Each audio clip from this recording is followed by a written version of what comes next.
Bonjour à tous et bienvenue. Cela fait très longtemps que l'on ne s'est pas vu sur cette chaîne YouTube. Voilà, je ne sais pas combien de temps, je dirais 2 ans, peut-être 3. Et vous imaginez bien qu'il s'en est passé des choses en tout ce temps, n'est-ce pas? Donc aujourd'hui, je ne reviens pas pour une vidéo création, scrapbooking, couture, tout ça. C'est vrai que malheureusement, j'ai plus beaucoup de temps. Voilà mon petit bébé. J'ai plus beaucoup de temps pour faire tout ça. Je travaille beaucoup entre la MAM et les cours de yoga et de cerceau aérien donc, que je donne. Et aujourd'hui, donc, je reviens pour une nouvelle vidéo pour vous partager toute une série de vidéos sur l'achat de ma maison et sur la rénovation de ma maison. Voilà, je me suis enfin lancée. Donc, ça fait tellement longtemps qu'on ne s'est pas vu, c'est vrai que vous n'êtes pas au courant. Donc, je suis maintenant séparée depuis plus de 2 ans.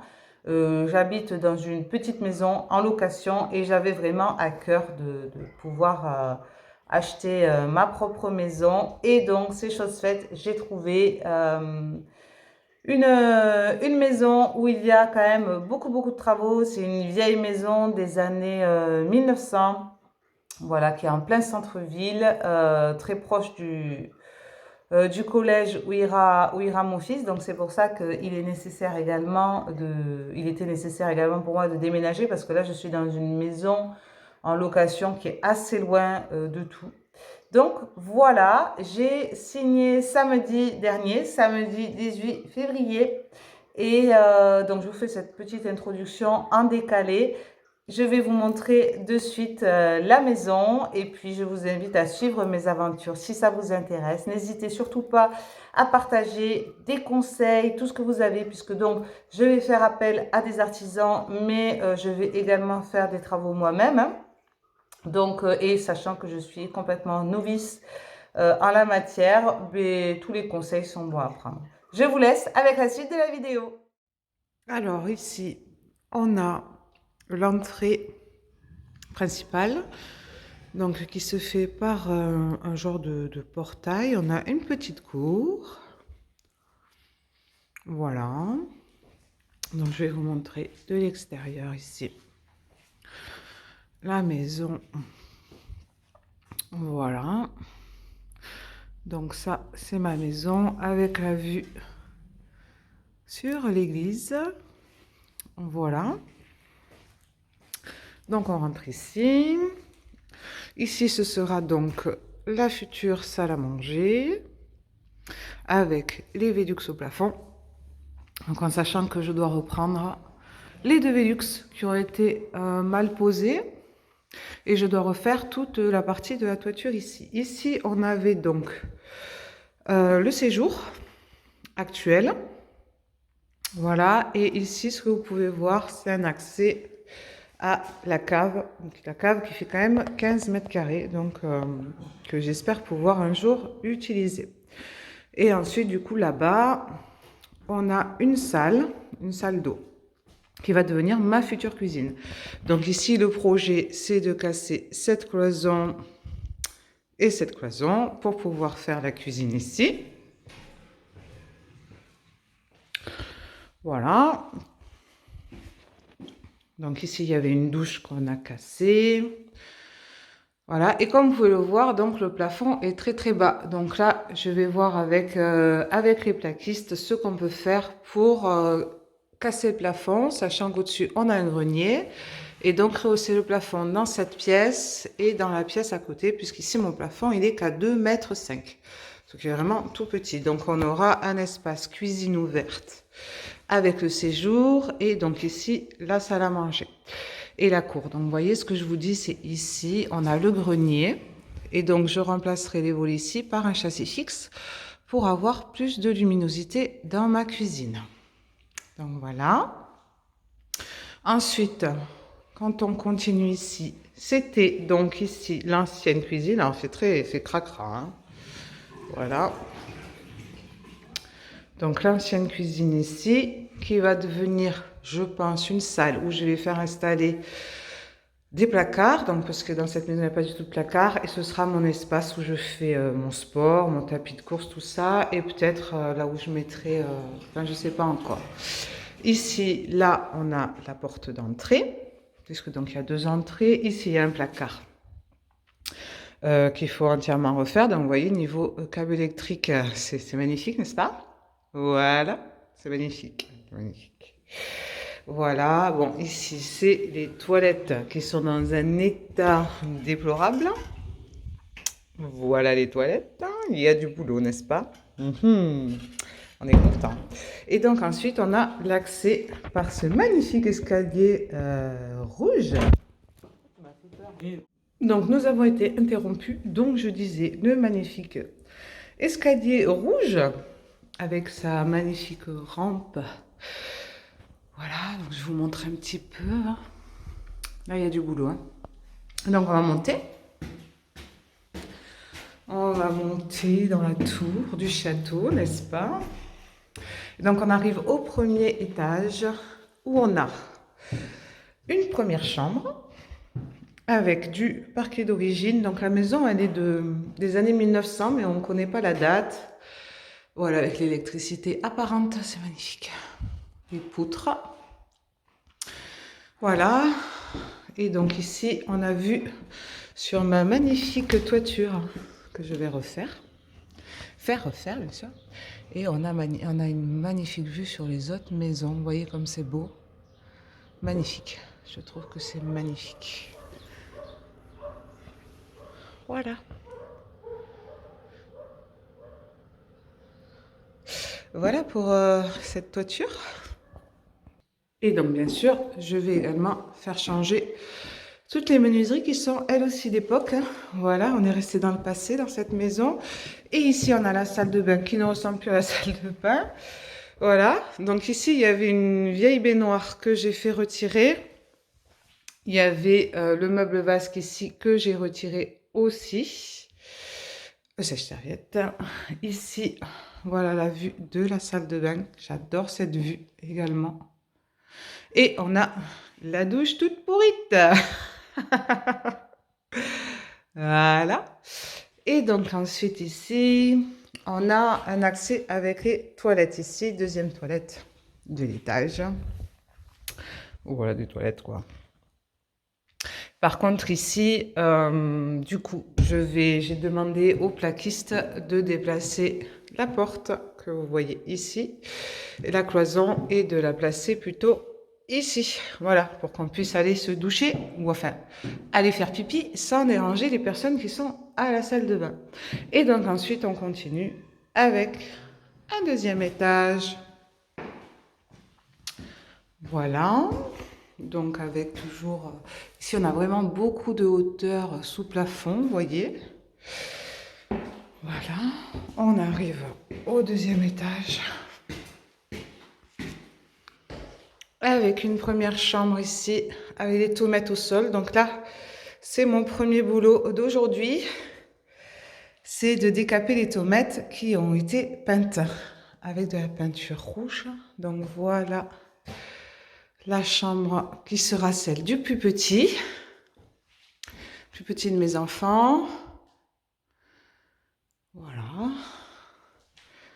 Avec la même vue sur les toits. Des magnifiques stickers, c'est magnifique. Ici. Et ici, la chambre du grand. Voilà. Qui est plus lumineuse que l'autre, hein, celle-ci. Ouais. Voilà. Vous voyez. Donc, comme vous pouvez voir, il y a vraiment beaucoup de boulot. Les poutres aussi au plafond, les tomates peintes au sol. Donc, je vais voir qu'est-ce que je vais pouvoir faire. Donc, ça, c'est tout ce que j'ai acheté pour essayer de décaper tout ça. Donc, ben, je vais m'y mettre, je vais me mettre au boulot. Et donc, ici, on a l'accès au comble. Voilà. Voilà ce que ça donne pour l'escalier. Vous voyez, il y a beaucoup de hauteur. Voilà. Voilà pour la visite de ma petite maison. Alors, je vous reprends pour faire un point sur les tomates. Donc là, j'ai essayé donc d'utiliser les produits décapants que je vous ai montrés et ça a été un échec. Vous voyez l'état catastrophique de mes tomates. Voilà, c'est encore pire qu'avant, j'ai envie de vous dire. J'ai essayé de passer un petit coup de ponceuse. Je crois que j'aurais pu m'abstenir. Donc là, vraiment, au niveau des tomates, c'est un échec hein, pour le moment. Vous voyez, c'est une vraie catastrophe. Donc, ce que j'ai fait, c'est que j'ai publié un message sur un groupe Facebook de travaux. Et donc, on m'a conseillé d'y aller avec un décapeur thermique. Parce qu'en fait, le but, c'est d'enlever la couche de peinture rouge qui est là pour récupérer les tomates d'origine et après y repasser un produit, refaire les joints blancs jolis et y repasser un produit. Donc bon, ben là il y a quand même du boulot quoi. Je sais pas si je vais pouvoir, si je vais réussir à les récupérer. Je vais tout tenter, mais si ça marche pas, ben je verrai pour une autre option pour le sol des chambres.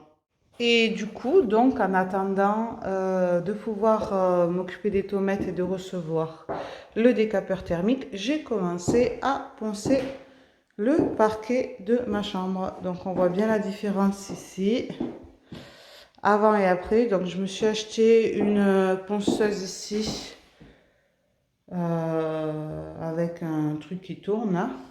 Voilà. Et bon, ben ça, c'est j'ai fait ça à peu près en 1 heure et demie. Voilà, j'ai fait cette surface-là. Le rendu est super, je trouve. Il y a certains endroits où ça a du mal à partir. Donc là, j'ai passé que le gros grain. Je passerai le grain plus fin après. Et après, j'appliquerai un produit nourrissant. J'aimerais bien conserver cette teinte claire. Ça fera quand même beaucoup plus sympa. Une fois que les murs seront repeints. Sachant qu'ici, je comptais partir sur une peinture vert sapin et blanc. Voilà, donc quand même quelque chose d'assez foncé. Donc le sol clair, ça pourrait être pas mal. Voilà pour l'avancée des travaux aujourd'hui. Donc on se retrouve à la maison pour la suite. Donc nous avons des petits soucis avec la plomberie. J'ai été inondée, hein, voilà. Donc là, on est quel jour? On est mardi, j'ai signé samedi. Entre-temps, j'ai déménagé les meubles de la cuisine existante et donc j'ai laissé tous les tuyaux de plomberie. J'ai coupé l'eau à l'arrivée d'eau générale et ça coule quand même. Donc j'ai appelé Réseau 31, qui est donc notre réseau d'assainissement quoi, et d'eau potable, et donc ils doivent intervenir puisque j'ai une fuite d'eau à l'arrivée générale et comme le fermet de robinet se ferme mal, et bien l'eau arrive quand même dans le cumulus et donc je vais vous montrer et donc ça coule par ici. Voilà, donc là j'ai mis le tuyau dans l'évacuation, mais il faut savoir qu'il y a de l'eau qui coule non-stop. Donc là, le plombier est passé, il a serré le robinet d'arrivée d'eau avec une pince.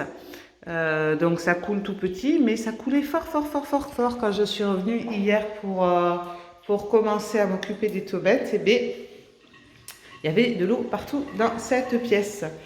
Et donc voilà. C'est pareil pour la pièce là-bas. Le plombier a des doutes au fait qu'il y ait une arrivée d'eau, ce qui remettrait en cause tout mon projet par rapport à la cuisine. Bon, je pense qu'il y a forcément une arrivée d'eau puisqu'il y avait ici la machine à laver qui fonctionnait. Voilà, mais sinon, ben, il faudra qu'ils mettent des tuyaux tout le long du mur ici, comme ça tout le tour et qu'on fasse un coffrage. Voilà, voilà, voilà. Donc, quel est mon état d'esprit? Quel est mon état d'esprit quelques jours après l'acquisition de ma maison? Donc, alors je suis désolée, je suis toute crasse-pouille. Ouais, moi je fais les travaux habillés comme ça quoi. Non mais parce qu'en fait c'était pas prévenu que je vienne et puis j'avais le temps de passer 1 heure et donc j'en ai profité pour passer. Bref. Euh, alors quand j'ai signé, les instants où j'ai signé pour la maison et où ensuite je suis rentrée, j'ai été très émue, vraiment, très très émue. Quand je suis revenue, ça a été. Et après, quand il a commencé à y avoir ce problème de fuite, le fait que peut-être je pourrais pas faire la cuisine là où j'avais prévu, tout ça là, j'avoue que l'indécision a commencé à me gagner. Le stress, le fait que je me dise que peut-être j'ai fait une bêtise, que je me suis pas rendu compte de l'ampleur du travail sur cette maison. Bref. En tous les cas, j'essaye maintenant de relativiser. La priorité, c'est tout de même le rez-de-chaussée. Donc là, on est en février. Moi, je prévois un déménagement en juin-juillet maximum. Je ne pourrai pas déménager après. Donc la priorité, c'est que le rez-de-chaussée soit prêt. Voilà. Et que bien sûr, dans la salle de bain, j'ai aussi un meuble basque. Voilà. Mais après, pour ce qui est des chambres, même si j'aimerais bien, dans l'idéal, que les enfants s'installent dans une chambre terminée, concrètement, si mes tomates, j'arrive pas à les restaurer et s'il faut que j'investisse dans un autre sol plus tard, une fois qu'on aura aménagé, je veux dire poser un parquet flottant ou stratifié ou refaire du carrelage, bref, ce sera toujours envisageable de refaire les chambres. Là, la priorité, c'est surtout la zone de vie, donc que la cuisine là-bas soit prête et que on puisse et que la zone, cette zone-là soit propre. Voilà. Voilà, c'est vraiment ça qui est important, c'est que cette pièce-là, tout ça là, les tuyaux, l'électricité, machin, ce soit réglé, que donc ma cuisine qui sera là-bas soit terminée. C'est ça la priorité. Et après, du coup, voilà, les toilettes, on peut les utiliser, bien sûr. Alors, je vais vous montrer où est-ce qu'il y a la fuite d'eau. Vous voyez, vous entendez, ça c'est l'eau qui coule. Et donc la fuite d'eau, elle est ici. Ici. Voilà, vous voyez, ça coule, hein. Voilà, c'est dégueu. Donc ça se ferme ici avec une trappe. Donc ça coule dans mon mur. Il y a même de l'eau du coup par terre ici. Voilà. Donc ça c'est aussi un gros problème à régler qui n'était pas prévu. Voilà. Après, concrètement, je suis propriétaire de la maison depuis 3 jours. Donc, il faut que je m'apaise, hein, il faut que je me calme. C'est vraiment pas évident. J'ai le stress qui commence à me gagner. J'ai toujours pas reçu les devis du plaquiste, de l'électricien, du plombier. Donc, je sais pas du tout où c'est qu'on va, si je vais avoir... parce que bon, faut dire la vérité, le budget, voilà, on ne peut pas l'agrandir. Hein, donc j'ai une certaine somme pour les travaux, je ne pourrais pas faire plus. Là, je suis au maximum du max.